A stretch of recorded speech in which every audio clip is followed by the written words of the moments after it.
Привет, это Артур из Зеленых. У нас новая студия и свежие новости этой недели.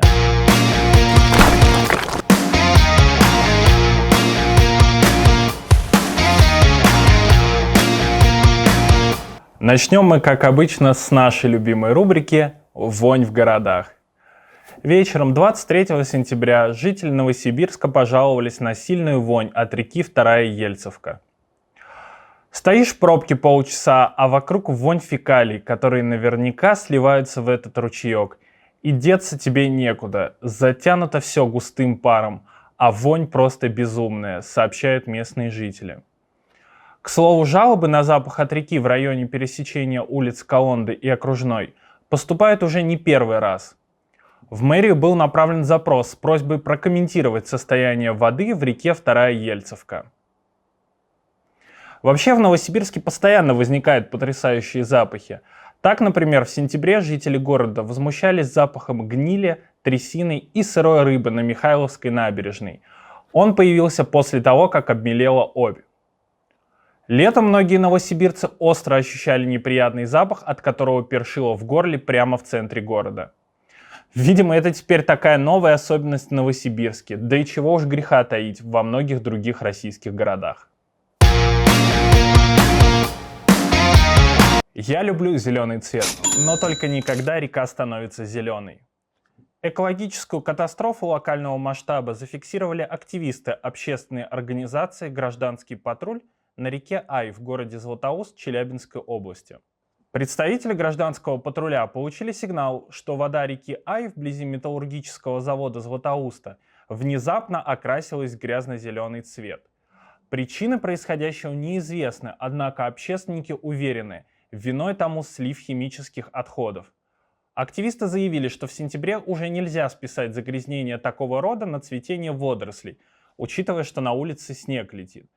Здесь явно сливали какую-то химию, и они обратились в Министерство экологии Челябинской области с просьбой установить причину происходящего и найти виновного.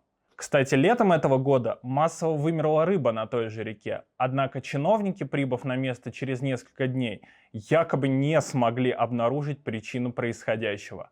Проблему списали на цветение водорослей и жару.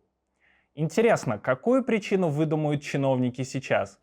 Пишите свой ответ в комментариях. Представьте себе прекрасное утро.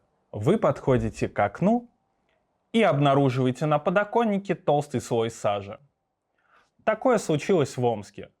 Жители омских микрорайонов Нефтяников, Левого берега и Порт-Артура сообщили о неприятном химическом запахе, который вчера вечером шел от местных предприятий.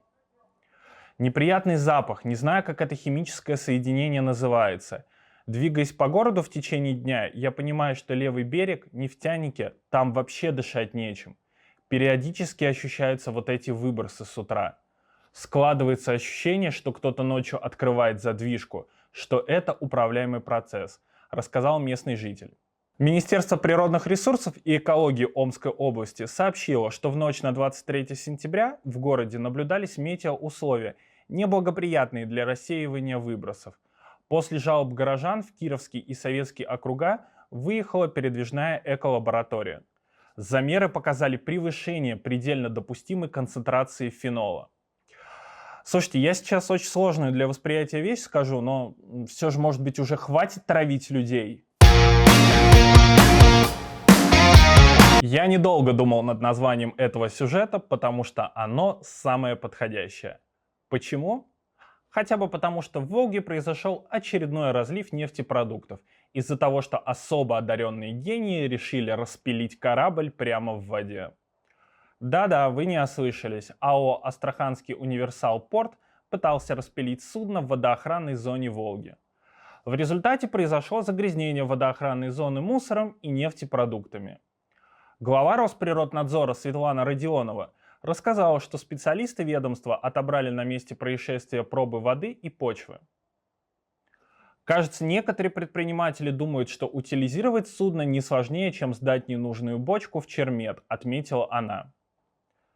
Ну, что тут можно сказать? В принципе, если в Волге уже начали распиливать корабли, то можно не ограничиваться одними кораблями и организовать в главной реке России массовый распил и переработку всего. Чего уж тут мелочиться. Кстати, на картинке сзади меня кладбище кораблей в Бангладеше. К чему это я? Да не знаю, просто так. Ждите меня на следующей неделе с новым выпуском. А я жду от вас лайка, подписки и колокольчика. И да пребудет с вами Мать Природа.